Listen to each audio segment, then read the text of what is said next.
tinja, tukang sedot tinja datang, itu yang disedot dari Speed tank. iya dari septic tank itu kebanyakan janin. Iya. Jadi Saya bilang ke teman saya, kata saya, woi, itu ada bocah tuh.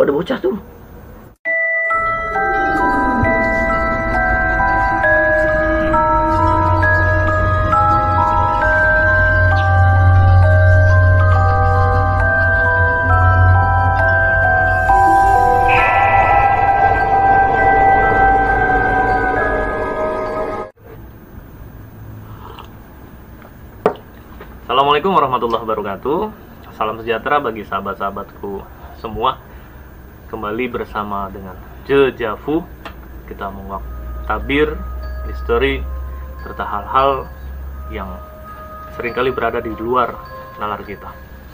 Pada kesempatan kali ini, dalam termin cerita misteri atau cerita horor ini, kita akan sama-sama dengarkan cerita dari salah satu narasumber kita, yakni sahabat saya, Haji Muhammad Ridwan. Beliau merupakan orang yang memiliki pengalaman spiritual ataupun cerita-cerita yang menegangkan, yang mungkin bisa membuat bulu kuduk kita merinding dan irasional. Baik, assalamualaikum Kang Haji. Waalaikumsalam. Sehat Kang Haji? Alhamdulillah sehat.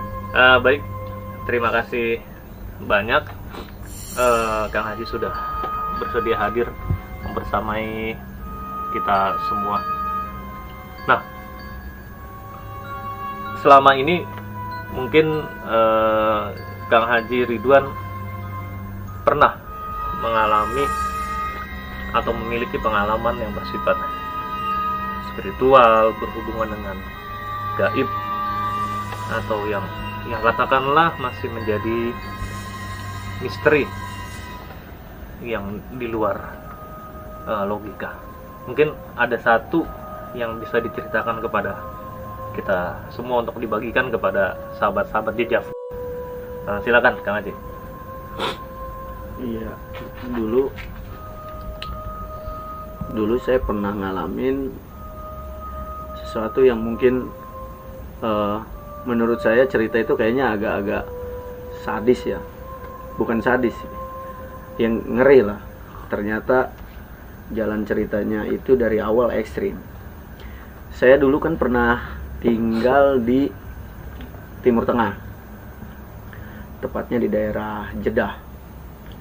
Nah, di sana itu kita tuh sempet yang namanya ngekos bareng. Teman-teman pekerja tuh kita ambil satu rumah, dan dalam satu rumah itu kan ada 3 kamar. Nah, kita teman-teman ada yang suami istri, ada yang single gitu kan. Nah, suatu hari, berarti itu pekerja khusus asal Indonesia ya? iya, teman-teman orang Indonesia semua di situ. Nah, jadi suatu hari dapat seminggu saya di situ, kalau nggak salah kurang lebih seminggu lah. Saya tuh sempet kalau malam suka mimpi kayak ada anak kecil main di dekat kamar mandi, main di dalam kamar mandi, main sampai ke loncat-loncat di pinggir kasur saya. Itu kayak mimpi. Tapi di satu hari pas jam 6, kalau nggak salah jam 6 pagi, jadi kamar saya itu pintu kamar saya itu lurus langsung ke pintu kamar mandi. Dan itu saya nyata banget, saya bener-bener dalam keadaan terjaga, udah bangun gitu kan, udah bangun dan udah sadar. Kalau kata orang, sukmanya udah ngumpul lah, nyawanya udah ngumpul, saya udah sadar. Saya ngelihat jelas banget. Jadi ternyata di depan kamar mandi itu kan ada satu kasur lagi ngampar, itu ada teman saya tidur di situ. Nah itu ada anak kecil 2 sampai 3 orang, 3 bocah itu lagi ngusap-ngusapin kepalanya begini, ngusap-ngusapin kepalanya teman saya tuh. Dia begini, ya setengah terjaga lah. Dia lihat, apaan bocah apaan? Itu bocah ngusapin kepala lu tuh berdua. Terus ada lagi yang dari dalam satu bocah lagi. Jadi bertiga. Kata saya, itu bocah ngapain itu? Pada main-mainin kepala lu, ngusap-ngusapin kepala lu gak kerasa. Apaan sih lu, ngomong apaan sih lu? Bocah-bocah, gak ada apa-apa juga. Dan saya ya di situ ya jujur, ini pun saya menceritakan itu ya agak merinding sedikit ya. Tapi di kejadian itu pun saya merasa merinding gitu loh. Kata saya, ini kok kayak gini banget sih tempat nih, begitu loh. Jadi Pada saat bocah-bocah itu mengusap kepala Teman saya, Kang Haji ini, mohon maaf nih, bentuk dari bocah-bocah itu seperti apa? bocah pakai pampers. Oh, jadi kalau di kita tuh kayak tuyul ya? Iya kayak tuyul, tapi itu bukan maksudnya, kalau tuyul kan serem kan, tapi ini bocah biasa. Bocah biasa pakai pampers. Iya. Laki-laki perempuan? Laki-laki pada main, ceria lah mereka, ceria gitu. Karena itu posisinya di Timur Tengah, itu bentuk wajahnya tuh wajah orang Timur Tengah atau orang kita? Anak-anak Indo, anak-anak orang Indonesia. Oh, anak-anak Bocah-bocah Indonesia, bocah-bocah kita, muka-muka Indonesia lah. Ya. Lalu Teman saya mah begitu bangun, ya langsung masuk kamar mandi. Tapi saya masih ngelihat itu anak-anak. ketika teman Kang Haji bangun, anak-anak itu masih ada. Masih ada. Dan dia Saya melewati itu- begitu saja. Enggak, saya itu sampai duduk. Kata saya, itu bocah singkirin. Memang jaraknya kan rumah di sana kan panjang-panjang, gede-gede kan. Rumah itu lumayan panjang lah, gede. Jarak mungkin berapa ya? Sekitar 4 sampai 5 meter lah panjangnya itu. 4 sampai 5 meter ke pintu kamar mandi itu kan dari kamar saya. Kata saya, itu bocah singkirin dulu. Nah, teman saya bangun biasa aja, lu ngomong apa sih? Nggak jelas lu ngomong, bocah mana bocah. Akhirnya dia masuk pintu kamar mandi, ya udah dia mandi, jebar jebur. Dan saya masih terpana ngelihat anak-anak ini. Tapi entah kenapa saya enggan untuk nyamperin, males saya nyamperin tuh bocah. Artinya udahlah, gue males nyamperin tuh anak. Udah beres begitu, ya udah saya tinggal ngapa-ngapain lah gitu kan. Saya udah langsung ngambil casan, nyiapin handphone segala macam. Dan anak itu hilang sendiri. Anak-anak itu hilang sendiri. Ketika apa? Ketika teman Udah setelah saya ngambil casan, saya balik lagi ke pintu kamar. Saya mau keluar kamar, mau ke arah kamar mandi, dan saya nggak ada niatan untuk nyamperin anak itu kan. Ya anak itu hilang aja begitu, bertiga hilang aja begitu. Kata saya masih gimana ya? Masih pertanyaan lah, masih dalam hati itu masih ada unek-unek. Begitu teman saya keluar, lu nggak ngelihat itu bocah bertiga? Lu ngelihat apaan? Dia bilang begitu, lu ngelihat apaan? Kata saya, itu bocah bertiga main. Udahlah, jangan aneh-aneh, mending berangkat kerja. Saya nggak pikirin itu, tapi ngeganjel di titik itu ya saya lepas lah. Saya udah nggak mikirin itu, tapi saya ngeganjel kan. Sampai akhirnya pas pulang kerja, ada namanya Pak siapa ya yang penjaga rumah itu gitu loh. Jadi kan kalau di sana tuh bangunannya tinggi-tinggi. Jadi per bangunan itu ada berapa rumah? Jadi satu lantai itu ada 2 kamar, ada 2 rumah, 2 flat. Satu lantai itu ada 2 flat. Flat yang ini isinya berapa kamar, flat yang ini isinya berapa kamar. Jadi tinggi kan ke atas. Nah, pas saya tanya ke bapak itu, saya biasa manggil dia Babe. Kata saya, Beh, tuh tadi pagi gua ngelihat bocah pada main di kamar mandi itu. Kamar mandi mana? Itu kamar mandi kita yang baru kita isi. Oh, si Babe itu ya sempat berusaha menenangkan diri. Padahal ya dia tahu cerita sebenarnya, yang pada akhirnya dia cerita ke saya. Ternyata di Jeddah itu, mohon maaf sekali lagi siapapun teman-teman yang ada di Jeddah lah, saya tidak menganggap remeh teman-teman TKW yang kerja di Jeddah ya. Tapi ternyata itu tuh dulu rumah itu, flat yang itu, tempat TKW yang hamil di luar nikah dan anak-anaknya itu dibunuh-bunuhin, diaborsi. Iya, diaborsi. Jadi pernah di satu momen dalam jangka 1 tahun atau kurang lebih 6 bulan atau 1 tahun lah, itu bangunan itu, flat setinggi itu isinya orang Indonesia semua. Dan ternyata di rumah itu banyak perempuan-perempuan yang hamil di luar nikah, entah sama pacarnya orang India, orang Bangladesh, orang Arab, sama orang Saudinya. Mereka hamil di luar nikah, dan ternyata frustasi sampai lari ke kamar mandi itu. Dan di kamar mandi itu ada yang begitu ngelahirin dicekek, dimatiin, ada yang masih di perut dimatiin. Jadi dia minum obat, setelah minum obat dia kerasa mules, larinya ke kamar mandi itu, pecah di situ. Dan itu terjadi cukup lama. Artinya bahwa bertahun-tahun selama adanya tenaga kerja Indonesia yang ada di kota Jeddah itu, dan memang flat itu dikhususkan untuk tenaga kerja Indonesia tadinya.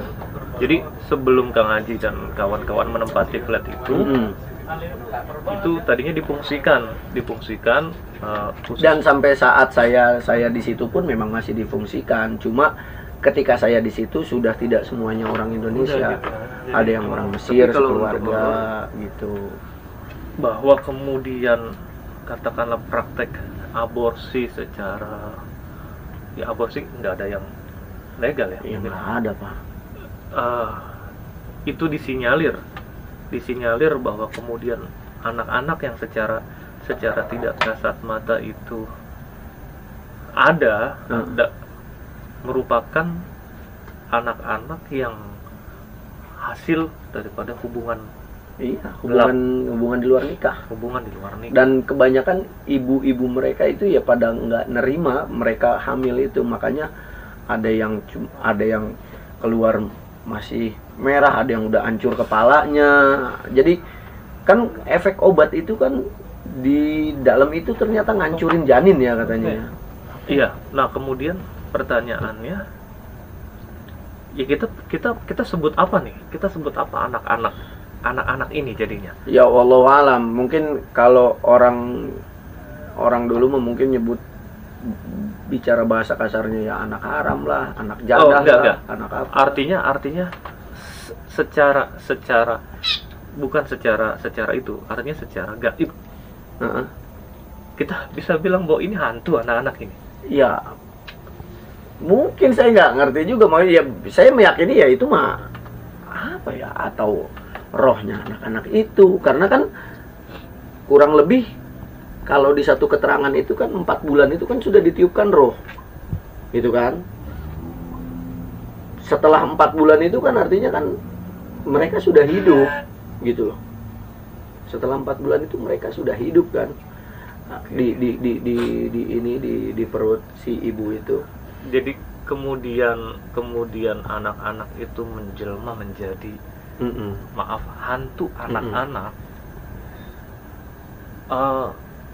Selama Kang Haji di sana, berapa kali menemui visual atau penampakan anak-anak itu? Yang saya alamin secara nyata itu cuma 1 hari sekali, itu doang. Tapi sebelumnya saya tidur di situ tuh, ya seminggu atau 2 minggu lah saya di situ. Itu mimpinya anak kecil melulu isinya. Flat itu dihuni oleh iya, jadi ada anak kecil yang tiba-tiba main di kasur saya, loncat-loncatan. Ada yang main di pinggir kasur saya. ada yang tarik-tarikan, ngajak main, itu di mimpi loh. Di dalam flat itu berapa orang Kang Haji saat itu? Aduh, di flat itu ada sepasang suami istri, itu punya anak, suami istri itu punya anak. Maksud saya, apakah yang mengalami penampakan atau visual semacam itu selain Kang Haji ada yang pernah? Anaknya teman saya. Oh, jadi yang suami istri yang tinggal di flat Iya, itu punya anak. iya. Usia berapa anaknya?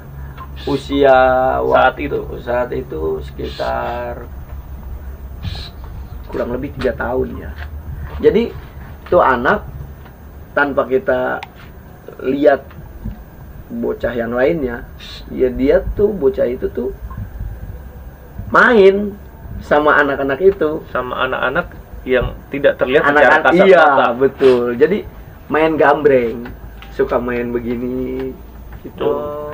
Begini. Kan anak 3 tahun mah kan ngomongnya udah mulai ada lafalnya kan, udah Iya, udah iya. mulai kedengeran jelas Iya. ya bahasanya gitu loh. Dia bilang, "Kamu jaga," gitu loh. Gambreng, "Kamu jaga." Gitu. Nah, keterangan yang menyebutkan tadi bahwa bisa jadi anak-anak itu merupakan hasil anak-anak yang dulu diaborsi, itu berasal dari narasumber yang menjaga. Ya, dari flat penjaga flat itu, karena ternyata penjaga flat itu sering nemuin, dan yang lebih gilanya lagi, ketika tukang sedot tinja datang, itu yang disedot dari split tank. iya, dari septic tank itu kebanyakan janin. Iya. Jadi ini valid ya. Iya, Bahwa- ini nyata ya, saya alamin secara pribadi ya, nyata itu saya alami banget, dan saya benar-benar melihat itu di depan mata saya secara nyata. Itu bocah seperti hidup. Itu padahal yang lain enggak. Iya, iya. Ternyata ya kalau masing-masing punya asumsi sih begini. Oh, ternyata itu bocah kayaknya lagi nungguin anaknya teman saya, pengen ngajak main. Gitu. Tapi teman Kang Haji nggak ada yang lihat. Nggak ada. Saya doang yang lihat waktu itu, dan kemungkinan kalaupun anaknya teman saya bangun, ya mungkin dia langsung main sama anak itu, sama anak-anak gaib itu, anak-anak hantu itu. Baik, sahabat-sahabat, ini sangat menarik ya. Jadi kisah yang sungguh menyeramkan sekaligus menyimpan tragedi di balik cerita ini, bahwa anak-anak yang dibunuh oleh orang tuanya karena ketidakinginan atau atas kehadiran anak-anak ini, kemudian ternyata menjelma menjadi wujud-wujud tidak kasat mata yang ternyata bisa berinteraksi dengan anak-anak seusia mereka jika mereka masih hidup. Dari kisah itu terkait dengan anak-anak, tanda kutip anak-anak hantu ini, apakah pernah ada bahwa anak-anak ini membuat celaka atau Enggak, kalau bikin celaka sih enggak, cuma teror di mimpinya keseringan itu anak-anak itu. dan hanya Kang Haji saat Allahu itu? alam kalau yang lain sih kayak teman saya yang satu ya kadang ada yang mimpi, ya enggak maksudnya enggak sesering seperti saya ya, enggak sesering saya gitu, karena kalau saya kalau di tempat baru kadang agak sensitif, perasaan tuh suka agak sensitif begitu. Bukan berarti indigo, bukan, cuma saya itu kalau di satu tempat baru yang baru saya inepin atau baru saya datangin, apalagi saya harus nginep di situ kan, perasaan tuh suka sensitif, kadang suka datang lewat mimpinya. Dan ternyata ketika saya sudah meniat benar-benar mukim di situ, oh ternyata ditunjukkan itu Baik. wujud nyatanya.